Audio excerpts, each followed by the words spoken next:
चाहता हूं कि वो जो 52 आपने चुनकर उत्तर प्रदेश में बैठ भेजे हैं वो कहां हैं? उनकी जबान क्यों नहीं निकलती? अरे जब एक समाज के बिरादरी के मान सम्मान और स्वाभिमान की बात आ जाती है तो ये बिलों में क्यों दुबक जाते हैं? जब वोट चाहिए तब ब्राह्मण संगठन, ब्राह्मण समाज, ब्राह्मण के नेता सारे याद आ जाएंगे। तब ये तिलक लगा लेंगे, तब ब्राह्मण बन जाएंगे, और जैसे ही राजनीति में जाएंगे तब ये सर्व समाज के नेता बन के दिखाने लग जाएंगे। आज हम बात करने वाले हैं उस गुस्से की, उस नाराजगी की और उस सवाल की जो आज देश का एक बड़ा वर्ग खुल करके पूछ रहा है। सवाल मोदी सरकार से, सवाल राजनीति से और सवाल उन सभी नेताओं से जिन्हें समाज ने अपना प्रतिनिधि बना करके विधानसभा और संसद तक भेज दिया। आज देश का ब्राह्मण समाज अपने लिए आवाज उठा रहा है। वो पूछ रहा है कि आखिर हर बार भेदभाव हमारे साथ ही क्यों? आखिर जब हमारी बात आती है तो सब लोग चुप क्यों हो जाते हैं? आखिर क्यों हमें केवल चुनाव के समय याद किया जाता है और चुनाव खत्म होते ही हमारी समस्याएं, हमारा सम्मान और हमारा स्वाभिमान सब कुछ पीछे छोड़ दिया जाता है? नमस्कार, आप देख रहे हैं क्लियर कट और मैं हूं आपके साथ गरिमा, हाजिर एक बार फिर आपके बीच एक नए वीडियो को लेकर के।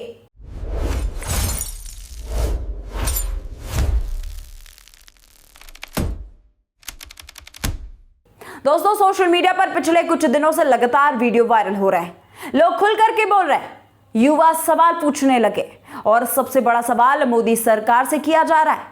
वही मोदी सरकार जिसके बारे में ये कहा जाता था कि ब्राह्मण समाज उसका कोर वोटर है, लेकिन आज वही कोर वोटर खुद को उपेक्षित महसूस कर रहा है।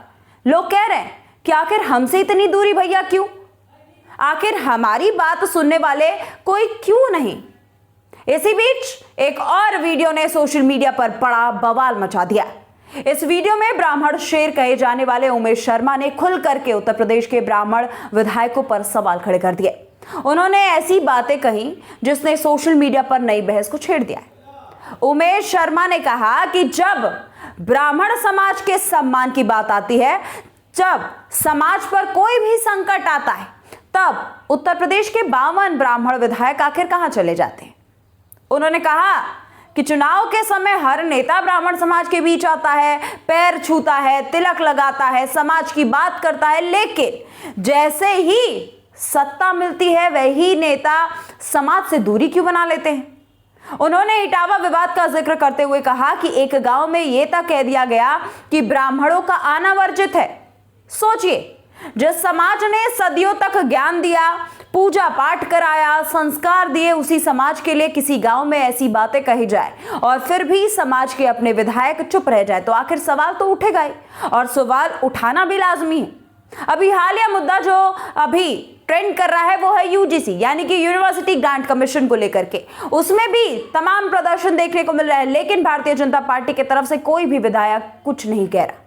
उमेश शर्मा ने कहा कि जब समाज में मान सम्मान की बात आती है तो ये विधायक बिलों में घुस क्यों जाते हैं, और यही लाइन आज सोशल मीडिया पर सबसे ज्यादा वायरल हो रही है। वायरल क्लिप को आप देख लीजिए। उसके बाद अचानक इटावा में एक विवाद हुआ, वहां कह दिया कि ब्राह्मणों का आना इस गांव में वर्जित है। तब भी मैंने विरोध किया, लेकिन मैं ये जानना चाहता हूं कि वो जो 52 आपने चुनकर उत्तर प्रदेश में बैठ भेजे हैं वो कहां हैं? उनकी जबान क्यों नहीं निकलती? उनकी जबान क्यों नहीं निकलती?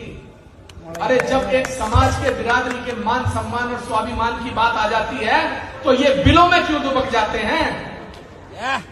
जब वोट चाहिए तब ब्राह्मण संगठन, ब्राह्मण समाज, ब्राह्मण के नेता सारे याद आ जाएंगे। तब ये तिलक लगा लेंगे, तब ब्राह्मण बन जाएंगे, और जैसे ही राजनीति में जाएंगे तब ये सर्व समाज के नेता बन के दिखाने लग जाएंगे। राजनीति सर्व समाज से होती है, तय है, तो फिर आप ये तय करो कि आप सर्व समाज के नेता हो, उसी तरीके से व्यवहार करो। दोस्तों, वायरल वीडियो देखने के बाद लोग पूछ रहे हैं कि आखिर विधायक बनने के बाद ये नेता बोलते क्यों नहीं? क्या कुर्सी का डर इतना बड़ा हो सकता है कि अपने समाज के सम्मान के लिए भी आवाज नहीं उठाई जा सकती? आज सोशल मीडिया पर हजारों लोग यही सवाल कर रहे हैं कि अगर 52 विधायक होने के बावजूद ब्राह्मण समाज खुद को अकेला महसूस कर रहा है तो फिर इतने प्रतिनिधियों का फायदा क्या? लोग कह रहे हैं कि चुनाव के समय ब्राह्मण समाज को एकजुट होकर के वोट देने की अपील तो की जाती है, कहा जाता है कि आपकी ताकत से सरकार बनेगी, लेकिन जब उसी समाज के खिलाफ कोई विवाद होता है जब कोई अपमानजनक बयान दे देता है तब आखिर ये नेता खामोश क्यों? कई लोग कह रहे हैं कि राजनीति अब केवल सत्ता तक सीमित हो गई। समाज, सम्मान और स्वाभिमान की बातें केवल और केवल मंचों तक रह गई। जैसे ही कुर्सी मिलती है नेता बदल जाते हैं। यही कारण है कि अब समाज के भीतर गुस्सा जो है वो बढ़ने लगा है। ब्राह्मण समाज में कई युवाओं का यह साफ कहना है कि आज अगर कोई अपने समाज के लिए बोलता है तो उसे तुरंत जातिवादी बता दिया जाता है। लेकिन सवाल यह है कि अगर कोई अपने सम्मान की बात करे, अपने अधिकारों की बात करे तो उसमें गलत क्या है? क्या लोकतंत्र में अपनी आवाज उठाना अपराध हो गया है? अब सवाल केवल एक विवाद का नहीं रह गया, सवाल अब उस मानसिकता का हो गया है जहां एक बड़ा वर्ग खुद को लगातार अनदेखा महसूस कर रहा है। लोग कह रहे हैं कि अगर कोई अन्य समाज अपनी बात करता है तो तुरंत राजनीतिक प्रतिक्रिया आ जाती है, लेकिन ब्राह्मण समाज अपनी बात करे, अपनी चिंताओं को दिखाए तो आखिर यही नेता चुप क्यों हो जाते हैं? सबसे ज्यादा नाराजगी अपने ही नेताओं को लेकर के दिखाई दे रही है। दोस्तों, लोग कह रहे हैं कि विधायक बनने के बाद ये नेता समाज से कट जाते हैं, समाज के मुद्दे पर बोलने से डरने लगते हैं, उन्हें केवल अपनी कुर्सी बचाने की चिंता रहती है। यही वजह है कि अब सोशल मीडिया पर सीधे सीधे ब्राह्मण विधायकों को अब घेरा जा रहा है। कई वीडियो में लोग ये कह रहे हैं कि अगर समाज के सम्मान पर भी प्रतिनिधि आवाज नहीं उठाएगा तो फिर समाज आखिर किस पर भरोसा करे? चुनाव के समय बहुत बड़े बड़े वादे किए जाते हैं, कहा जाता है कि हम आपके बेटे हैं, आपके भाई हैं, आपकी आवाज है, लेकिन जब वक्त आता है तब वही भाई, वही बेटा अपनी आवाज कहीं सुनाता ही नहीं। उमेश शर्मा के इस बयान के बाद अब यह बहस और ज्यादा तेज हो गई है कि आखिरकार समाज और राजनीति का रिश्ता क्या रह गया? क्या राजनीति केवल वोट लेने तक सीमित हो गई? क्या समाज केवल चुनावी आंकड़ा बन करके रह गया? सोशल मीडिया पर कुछ लोग ये भी कह रहे हैं कि ब्राह्मण समाज हमेशा से शांत रहा, उसने सड़क पर उतर करके राजनीति कम की, पढ़ाई और व्यवस्था में ज्यादा भरोसा दिखाया, लेकिन अब वही समाज धीरे धीरे आक्रोश में दिखाई दे रहा है।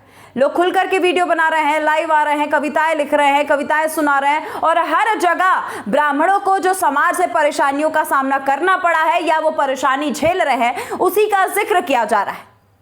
आखिर इतने बवाल के बाद यूजीसी का जो ये मामला है, जो इतना गरमाया हुआ है, इतने तापमान इसका हाई है, लेकिन इस पर मोदी सरकार कुछ नहीं कह रही। एक बहुत बड़ा वर्ग ये कह रहा है कि अगर आज भी ब्राह्मण विधायक चुप रहे तो आने वाले समय में समाज उनसे सवाल जरूर करेगा, क्योंकि जनता अब सब कुछ देख रही है। जनता को एक एक चीज समझ आ रहा है। सोशल मीडिया के दौर में अब कुछ भी छिपा नहीं है, कौन बोल रहा है, कौन चुप है, सब कुछ सबके सामने है। हालांकि कुछ लोग ये कहते दिख रहे हैं कि समाज को बांटने वाली राजनीति से बचना चाहिए, दूसरी तरफ लोगों के अपने तमाम राय है। फिलहाल दोस्तों, सोशल मीडिया पर यह बहस लगातार तेज होती जा रही है। लोग खुल करके अपनी राय रख रहे हैं, कोई इसे समाज की जागरूकता बता रहा है तो कोई इसे बढ़ती नाराजगी का एक संकेत। लेकिन इतना जरूर है कि अब ब्राह्मण समाज के भीतर उठ रही आवाजों को नजरअंदाज करना आसान नहीं होगा। आप इस पूरे मामले को किस नजरिए से देखते हैं? क्या सच में ब्राह्मण समाज के नेता अपने समाज की बात खुल करके नहीं रख रहे, या फिर ये केवल एक सोशल मीडिया पर बनाया गया माहौल है? आपको क्या लगता है? कमेंट सेक्शन में अपना राय लिखना मत भूलिएगा। वीडियो अगर आपको पसंद आए तो लाइक, कमेंट, शेयर जरूर करिए। आप देख रहे थे बतकही चौक, मैं हूं गरिमा त्रिपाठी। नमस्कार। This video is sponsored by Ram Ram Group of Companies, co-sponsored by Nature House and Bhaiya Ji Silver Coated Ilachi.